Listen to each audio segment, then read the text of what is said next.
Assalamualaikum warahmatullahi wabarakatuh.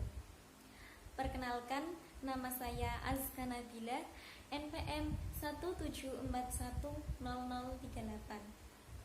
Saya dari Program Studi Pendidikan Bahasa dan Sastra Indonesia, Fakultas Pendidikan Bahasa dan Seni, Universitas PGRI Semarang.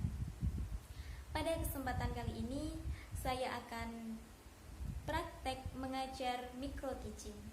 Selamat menyaksikan. Assalamualaikum warahmatullahi wabarakatuh.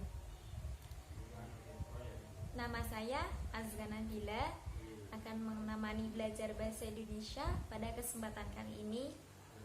Nah, sebelum memulai pelajaran bahasa Indonesia, alangkah baiknya kita berdoa menurut keyakinan masing-masing. Berdoa disilahkan.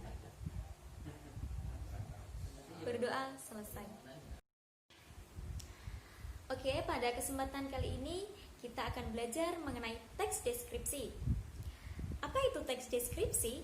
Siapa yang tahu teks deskripsi itu apa? Ayo.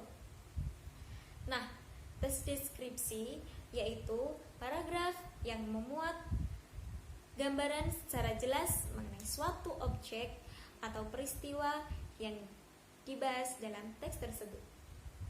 Teks deskripsi juga membuat kita merasakan yang ada dalam cerita deskripsi yang telah ditulis loh. Nah, teks deskriptif dapat diartikan sebagai sebuah paragraf yang menjabarkan secara jelas suatu peristiwa, objek, atau tempat yang di dalam bacaan tersebut menjadi topik pembaca. Teks deskripsi dilukiskan oleh penulis sejelas-jelasnya dengan tujuan agar pembaca dapat merasakan langsung atau seolah-olah ada dalam teks deskripsi tersebut, sehingga apa yang disampaikan oleh penulis kepada pembaca dapat dipahami dengan mudah oleh pembaca tersebut. Nah, untuk struktur teks deskripsi, kita akan memahami 3 hal struktur teks deskripsi. Sebelum kita membuat teks deskripsi, kita harus menguasai apa saja yang harus ada di dalam teks deskripsi. Yang pertama, harus ada identifikasi. Apa itu identifikasi? Identifikasi yaitu bagian penulis harus menemukan elemen-elemen yang akan dicantumkan dalam teks deskripsi tersebut sesuai dengan topiknya.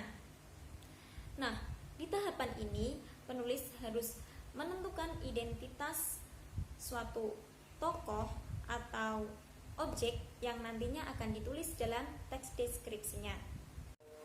Struktur yang kedua yaitu klasifikasi.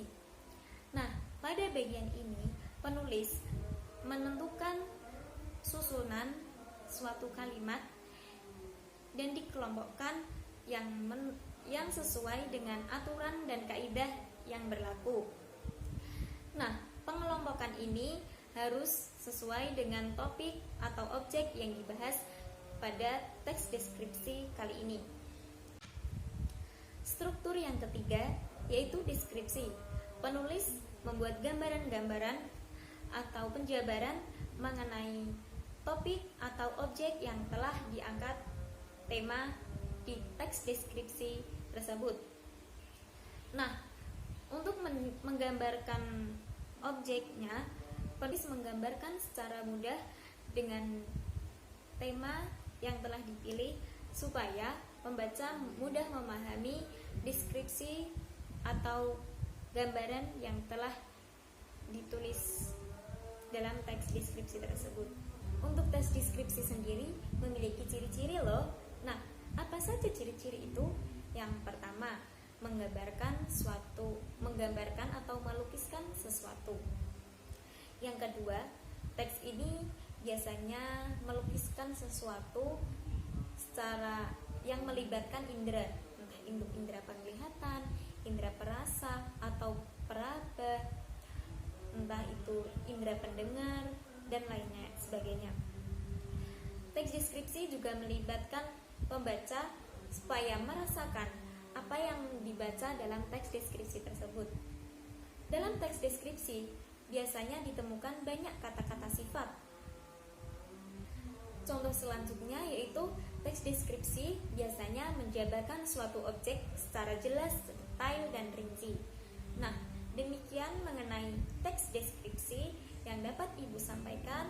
Semoga bermanfaat dan mudah dipahami oleh anak-anak semua. Demikian materi yang saya sampaikan. Mohon maaf apabila ada tutur kata yang salah. Terima kasih. Wassalamualaikum warahmatullahi wabarakatuh. Meskipun belajar di rumah, tetap semangat ya anak-anak.